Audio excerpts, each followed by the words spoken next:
relatos mágicos y bautizos de medianoche. Bienvenidos y bienvenidas a un nuevo podcast de relatos mágicos y bautizos de medianoche del Instituto Arcano Paracelso. En el podcast de hoy nos corresponde nuestra sección Sucesos y relatos esotéricos, místicos, fantásticos. El día de hoy hablaremos sobre los Illuminati, la senda de Lucifer. Por muy inverosímil que suene, todo indica que existe algo que tira de los hilos del poder económico, cultural y religioso. Ese algo no es otra cosa que un impulso ideológico de cientos de años respaldado por una concentración de titiriteros que llevan un solo objetivo en su mente: adueñarse de todo y de todos. Basta echar un vistazo desde el prisma de las élites para entender que los Illuminati nunca se han ido, aunque hoy usen otros nombres o se oculten en teorías de conspiración, cual más descabellada para actuar sin que nadie les ponga atención. Después de todo, el mejor truco del diablo es convencer a todos de que no existe. Durante la segunda mitad del siglo XVIII, en la época de la Ilustración, emerge la figura de Johann Adam Weishaupt, jesuita alemán, profesor de Derecho Eclesiástico y Filosofía Práctica de la Universidad de Ingolstadt. Algo le molestaba a este hombre con el sistema imperante, encargado de ordenar los quehaceres de la sociedad. Ni siquiera su breve paso por la francmasonería y su actitud multifacética frente al cosmos le dieron algún consuelo.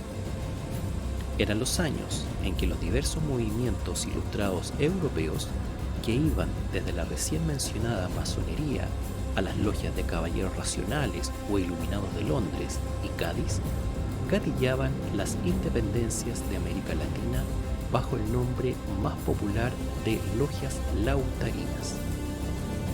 Abogaban por lo que llamaron el Nuevo Orden Mundial, frase que en sus orígenes nunca apuntó a un gobierno único, sino a literalmente la llegada de un nuevo orden que reemplazara al viejo, representado por la Iglesia, la aristocracia y la nobleza. Fue en 1776 cuando las musas del infierno inspiraron a Weishaupt a fundar su propia orden secreta, a la que llamó los perfectibilistas. Como meta, se propuso mejorar el mundo, incluyendo culturas que le eran ajenas, en un singular sentido de libertad, igualdad y fraternidad, partiendo por el núcleo de sus miembros, para luego ir desplegando sus tentáculos hasta los últimos confines del mapa. Cuando su proyecto ya había tomado forma, al menos en el papel, rebautizó a su agrupación como los Iluminados de Baviera o Illuminatis. Los cambios de nombre también lo transformaron, y desde entonces comenzó a denominarse como Spartacus. El fundador se autovaloraba como el libertador de la conciencia humana, que estaba tomada como prisionera por la religión y sus esclavizantes dogmas. Inteligentes o hábiles con las ideas, emplearon el mochuelo de Atenea como símbolo de la orden, búho de ojos grandes que todo lo ve y representa la sabiduría de la manoseada diosa griega. Al poco andar, este grupo no lograba tener muchos adeptos, pero con la ayuda de un varón protestante, Adolf von Nigg, logran el impulso necesario para crear logias en Alemania, Francia, Austria, Italia, Suiza y Rusia. No pasó mucho tiempo cuando se dieron cuenta de la imponente estructura interna que habían materializado, al estilo de los masones, con grados y saltos evolutivos de los practicantes que permitían el acceso a conocimientos más profundos e incompartibles. Ya en ese entonces, sus influencias se pierden de forma invisible entre otros círculos de poder. Los Illuminati tenían un manifiesto o 6 metas a cumplir, por lo cual no había prisa. Podían demorar los años y siglos que fueran necesarios con el fin de establecer el nuevo orden mundial, ya no como la idea abstracta de la Ilustración, sino como un régimen concreto. 1. Abolición de la monarquía y de todo gobierno organizado según el antiguo régimen. 2. Supresión de la propiedad privada de los medios de producción para individuos y sociedades, con la consecuencia abolición de clases sociales. 3. Abolición de los derechos de herencia en cualquier caso. 4. Destrucción del concepto de patriotismo, nacionalismo y sustitución por un gobierno mundial y control internacional, creando un nuevo orden mundial para dominarlo. 5. Abolición del concepto de la familia tradicional y clásica. 6. Prohibición de cualquier tipo de religión, sobre todo la Iglesia Católica, estableciendo así un ateísmo oficial. La salvación no está allí donde los troncos fuertes son defendidos por la espada, donde el humo de los incensarios asciende al cielo o donde miles de hombres fuertes miden con paso los ricos campos de la cosecha. La revolución que va a producirse será estéril si no es completa, repetía con devota firmeza el señor Adam Weishaupt. El número de miembros fue aumentando y asimismo los conflictos internos. Llegó el punto en que el propio von Meek amenazó con delatar sus secretos a los jesuitas y a la masonería, reforzando la desconfianza y preocupaciones de Weishaupt de que su sueño revolucionario podía acabar en la hoguera. Los disidentes comenzaron a ser más, así como los riesgos para los Illuminati. Cabe destacar a 2 autoridades de la época, Karl August von Sachsen-Weimar y su consejero privado, Johann Wolfgang von Goethe, científico alemán, quienes lograron llevar en 1784 a los Illuminati a tribunales. El fundador de la orden tuvo que dar cuenta y deshacerse en explicaciones respecto del marco teórico y práctico de su hermandad. Todo en un contexto donde las organizaciones secretas eran clasificadas como terroristas al orden público. Justo acá es cuando von Meek decidió renunciar. Las disputas internas continuaban con acusaciones de que uno de los fundadores era un jesuita disfrazado y que, alejado de los preceptos originales, las malas prácticas de los iniciadores de la orden no terminaban de corromper lo que alguna vez fue un sueño de perfección. Para el 22 de junio de 1784, el príncipe Carlos Teodoro, con las autoridades políticas y religiosas de Baviera, dieron orden de perseguir y encerrar a los miembros de la masonería, los Illuminati y toda logia similar. Desbaratada su sociedad, Weishaupt y su familia huyeron a Gotha, una localidad alemana. El líder de los Illuminatis se había transformado en un prófugo de la justicia, además de un paria intelectual tras las acusaciones de von Meek en su contra. Desde su nuevo refugio, Adam Weishaupt escribió varios libros, entre ellos la historia completa de las persecuciones a los Illuminati en Baviera. Murió el 18 de noviembre de 1830, lejos de todo y casi en el más absoluto anonimato. Pero tras su deceso, quedó flotando en el ambiente una de sus últimas frases. Dijo: "No he traído deísmo a Baviera desde Roma. Lo encontré aquí, en gran vigor, más abundante que en cualquiera de los estados protestantes vecinos. Me siento orgulloso de ser conocido por el mundo como el fundador de los Illuminati". En la Europa de esos tiempos se sucedían hechos históricos sazonados con aires de cambios radicales: la Revolución Industrial, la Revolución Francesa y la independencia de Estados Unidos, incluso el proceso emancipador de América Latina. Y en cada uno de estos golpes se habla de las influencias de los Illuminati, aunque una vez disuelta la orden se desconoce su destino. Se piensa que crearon pequeñas logias que tuvieron poca relevancia, pero basta un pequeño grano de arena para proyectar toda una playa conspirativa. Así como sucede con los templarios en un aspecto más religioso, se cree que los Illuminati lograron ejercer el poder que ya detentaban en sus círculos personales, manteniendo viva la llama de sus 6 pasos para crear una sociedad perfecta y ordenada. Se sostiene entonces que siguen trabajando incansablemente, ya sin rostro, pero sabiendo controlar a los líderes de las grandes potencias.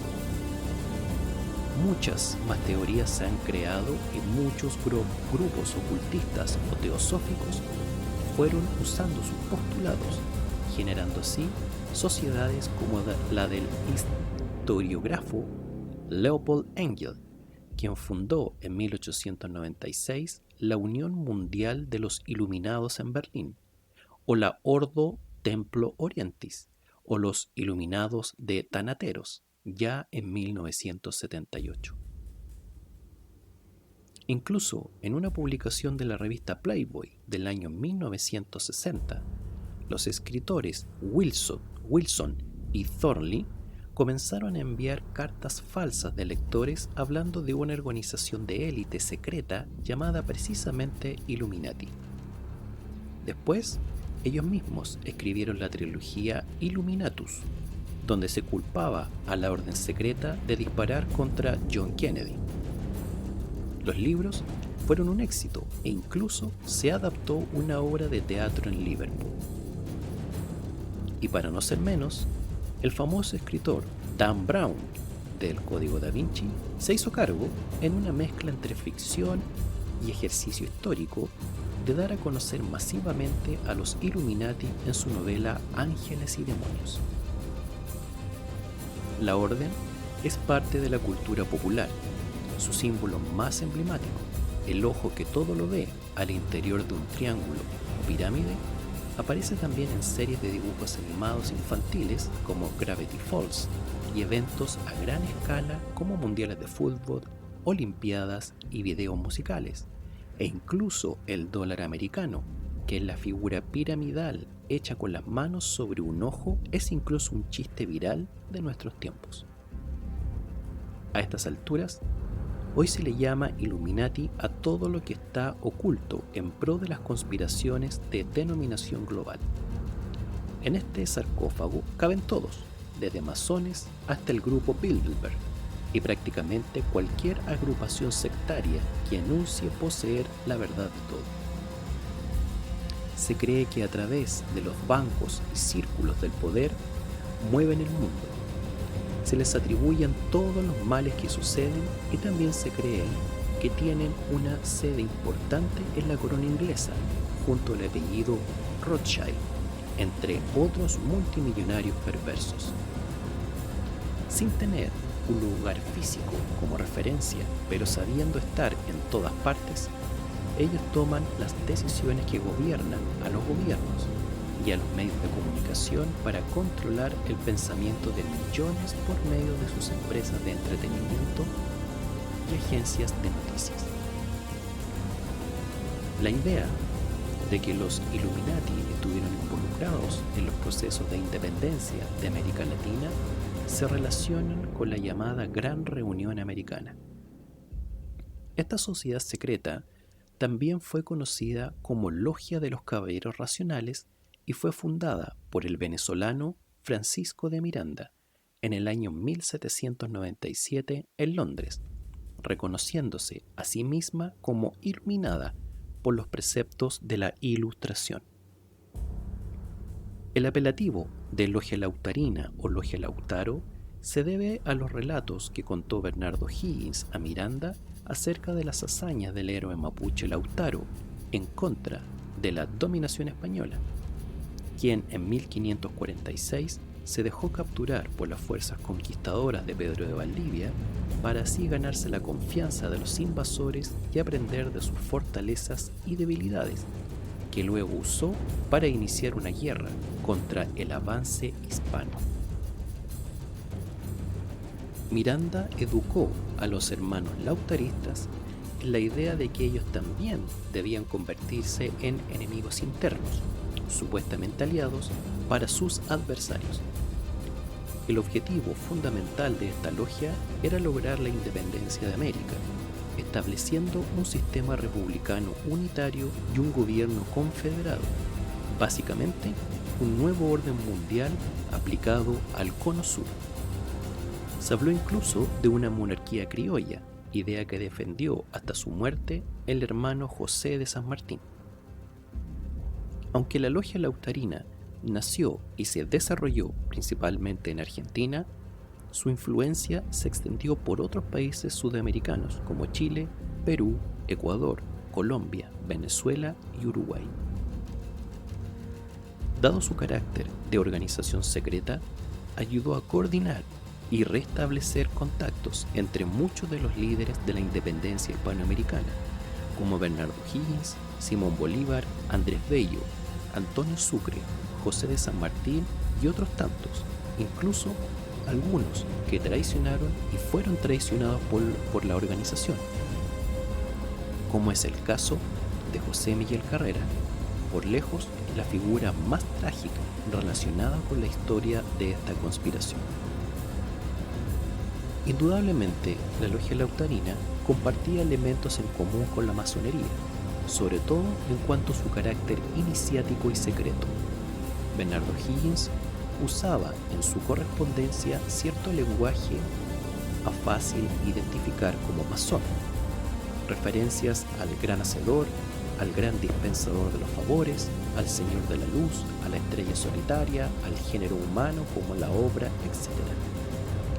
Por supuesto, este tipo de sustantivos y adjetivos eran bastante comunes después de la Ilustración, que trataba de alejarse lo más posible de ideas y preceptos vinculados con la religión, especialmente con el catolicismo. A propósito de Bernardo Higgins, no debe olvidarse que el prócer tuvo una fuerte influencia tanto religiosa como filosófica en su formación educacional. Especialmente en él, tuvo importancia la Carta de la Tolerancia de John Locke, que sumado a la influencia de Miranda, hicieron del hijo del virrey del Perú un humanista con ideas muy ilustradas, iluminadas, más de lo que muchos piensan.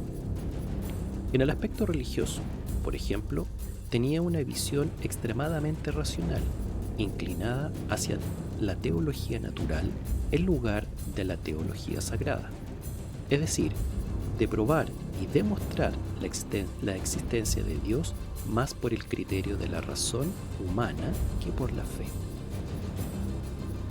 A la hora de buscar antecedentes de la logia lautarina en Chile y Argentina, debemos retroceder a 1811. Ese año, los hermanos Carrera, que habían regresado de España, se toman el poder en Santiago.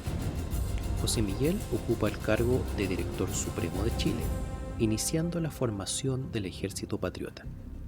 Instala además el alumbrado público, compra una imprenta y publica La Aurora de Chile, el primer periódico del continente. Todo como parte de un plan de manipulación de masas ideado por su amigo Fray Camilo Enríquez, un intelectual carolino que era hermano lautarino y fue responsable de iniciar a José Miguel en este grupo, por instrucciones del mismo Francisco de Miranda, con quien mantenía una constante correspondencia. El propio Bernardo O'Higgins abogó por que Carrera fuera aceptado en la logia, sin imaginar lo que ello acarrearía. Este primer gobierno instaura además la primera bandera chilena y comienza la planificación de un nuevo Congreso. Pero al poco andar del régimen, José Miguel Carrera dejó de ser un activo dentro de la logia lautarina, nombrando a los componentes de su gobierno sin consultar a sus hermanos de logia y sin hacerla participar. Mucho molestó a Miranda que en lugar de Camilo Enríquez fuera Manuel Rodríguez, amigo de infancia de los Carrera, invocado como secretario de gobierno y que se le diera activa participación como ideóloga a Javiera, la hermana del clan, ya que sabido era que uno de los preceptos más inquebrantables de la logia lautarina era la negación a que mujeres participaran en asuntos relacionados con sus intereses. Esto fue visto como una traición por José de San Martín, quien convocó a su hermano Bernardo O'Higgins, miembro fundador de la logia, y quien en 1811 participaba en el gobierno como congresista representante de la ciudad de Concepción, a que derrocara al gobierno. Obediente a sus maestros y camaradas, en agosto de 1814, O'Higgins formó un ejército privado y avanzó desde Concepción hacia Santiago. Quiso la casualidad que esto sucediera al mismo tiempo en que desembarcaron en Valparaíso y Coquimbo tropas realistas enviadas para reconquistar Chile. Carrera le hizo ver a O'Higgins que debían unirse para atacar a los españoles. Sin embargo, O'Higgins deseaba ocupar la dirección del país y que Carrera dejara el mando de las Fuerzas Armadas. Finalmente, se produjo el choque entre ambos caudillos, al tiempo que los españoles alcanzaban a las tropas de O'Higgins y las atacaban. Al ver esto, el hijo del virrey se unió a Carrera, compartiendo el mando del ejército. Las fuerzas patriotas estaban compuestas por 1.300 soldados, aunque solo algunos eran profesionales, en tanto que las realistas estaban formadas por más de 5.000, todos aguerridos. Es lo que se conoce en la historia de Chile como el desastre de Rancagua, sucedido el 2 de octubre de 1814 y que termina con el gobierno de Carrera, iniciando el proceso político bautizado como Reconquista Española. Es también uno de los instantes más controvertidos en la carrera militar de O'Higgins, cuando en medio de la batalla y al ver que sus tropas estaban perdidas, junta a oficiales y realiza una, entre comillas, carga, que fue en realidad una manera de escapar con la frente en alto. El dejar a sus hombres en medio de una carnicería sería un precio que el hijo del virrey, a pesar del apoyo incondicional de la logia Lautaro, jamás lograría cancelar. Pero hay antecedentes aún más concretos de la relación entre los padres de la patria y los Illuminati. La respuesta es un nombre: Francisco de Miranda. El venezolano tenía 14 años cuando sufrió la primera quema de libros de filosofía y clásicos griegos por parte de curas amigos de su familia que trataron de enmendar su camino. Un dolor que fue curado por la seguridad de que lo aprendido en estos textos ya habitaba en su cabeza. 3 años después fue enviado a España a terminar su instrucción militar, donde se graduó con maestría en esgrima, ciencias de la guerra y grado de capitán, cargo con el cual el ejército del rey lo envió a Pensacola, Estados Unidos, como parte de las fuerzas hispanas que apoyaban al general George Washington en la guerra de independencia contra los ingleses. Es aquí cuando surge en el joven oficial la idea de convertir Sudamérica en un espejo del proyecto de Washington, unos Estados Unidos del Sur, libres del dominio español. Sin embargo, pronto cae en él la atención de la Iglesia, que lo investiga nuevamente por su colección de textos prohibidos y su fascinación por dibujar desnudos femeninos, que lo llevan a ser acusado de promover obscenidades. En 1782 llega la orden de apresarlo y regresarlo a España, pero escapa y se refugia en Filadelfia. Allí, en la primera capital de los Estados Unidos, es recibido por Thomas Jefferson, que se encargó de iniciarlo en la masonería. Este lo invita a ser parte de una orden aún más secreta, de la cual formaban parte el general Washington y otros intelectuales estadounidenses como John Adams y Benjamin Franklin, los cuales eran llamados Illuminati del Nuevo Orden o del Nuevo Mundo, y es con ellos donde comienza a fraguar su sueño de los Estados Unidos de Sudamérica o Gran Colombia, y la búsqueda iniciática de un gran señor de la luz. Miranda además es el secreto impulsor de la carrera presidencial de Washington, a quien bautiza en lo que el venezolano llama rito del poder, del cual el general estadounidense era el único que podía ser parte, dado su origen vinculado a la nobleza criolla estadounidense. Hacia 1784, Miranda regresó a España, nación que lo declarara proscrito y ordenara su detención. Escapa e inicia una aventura por Holanda, Prusia, Italia, Francia, Turquía y Rusia, donde es declarado ciudadano protegido por el príncipe Potemkin. En este periodo conoce a seguidores de Adam Weishaupt. De ellos, el venezolano abraza la idea de que la iluminación no solo es intelectual, sino también política y sobre todo monetaria. Es así que recurre al primer ministro inglés para presentarle el proyecto de la Nueva Colombia, ofreciéndole, a cambio de su ayuda contra la corona española, el monopolio del comercio en la nueva nación federada que iba a surgir en el Nuevo Mundo, plan que fue escuchado pero finalmente desechado. Miranda viaja al norte de Italia, donde encuentra a su propio Señor de la Luz, su Lucifer privado. En los relatos se habla de la aparición de un ser de luz cerca de Palermo, que, según un culto local, era espejo del Señor de Luz que apareció por primera vez en el cerro de Al-Karem, en Israel, entidad pagana a la cual en la Iglesia Católica cristianizó con el nombre de Virgen del Carmen. Hacia 1798, Francisco de Miranda regresa a Londres como profesor de estrategias de guerra y esgrima en la Academia Richmond, donde empieza a tomar contacto con jóvenes criollos latinoamericanos.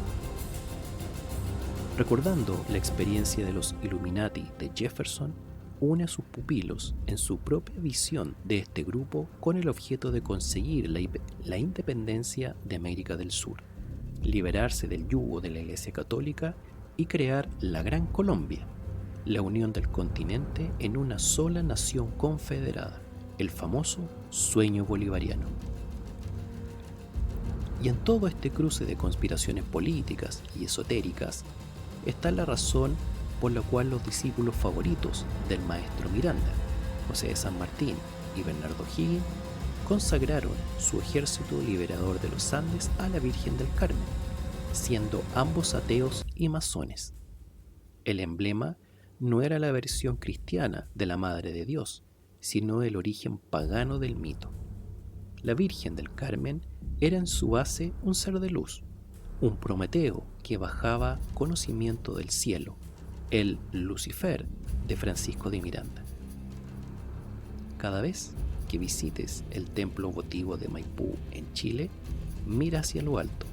No está precisamente en un sitio de adoración a la Virgen María, sino en un templo Illuminati, un monumento luciferino.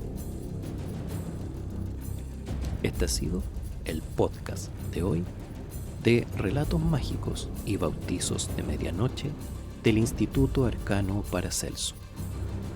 Nos vemos en un próximo podcast. Relatos mágicos y bautizos de medianoche.